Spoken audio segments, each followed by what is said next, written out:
Ndiyo maana leo brother, ni ngumu sana kumkuta mchungaji anawaambia watu waje kanisani umevaa vizuri. Ni ngumu kwa sababu target ya wachungaji sasa hivi sio watu waende mbinguni, ni wao matumbo yao yashibe. Kwa sababu kama target yako mchungaji ni kuwaeleza kondoo wampende Mungu, wamheshimu Mungu, utawaambia waumini wako wavae vizuri, wasioneshe matiti yao, wasioneshe vitovu vyao, wasioneshe viuno vyao, wawe wastaarabu katika nyumba za ibada. Nyumba ya ibada ni sehemu ya kuheshimiwa. Nyumba ya ibada sio sehemu ya watu kuja uchi, sio sehemu ya fashion, sio bichi hapa. Hapana, hapa ni madhabahuni kwa Mungu. Lazima watu wa Mungu wawe na heshima ya kujua hapa ni sehemu takatifu. Lazima watu wajistiri. Anayenielewa aseme amen.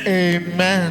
Wanaogopa kusema hivyo, wanapoteza washirika. Hata mimi wangekuwa wengi hapa wanapungua. Mmoja alikuwa benki kuu hapa, kila siku akija yani hajavaa nguo ndani.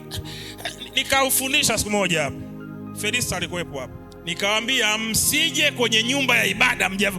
Unawezaje kuja kwenye nyumba ya ibada hujavaa nguo ya ndani? Wako wapi wanawake wa Kristo wa kweli ambao wako tayari kuambiwa ukweli kwamba kukaa uchi madhabahuni haifai mbele ya Mungu? Hawataki. Wanahama kanisa, wanakuambia unatuingilia. Wana kauli yao brother, wanasema Mungu haangalii mwili, Mungu anaangalia roho. Kwa mtu afanye vyovyote, avae vyovyote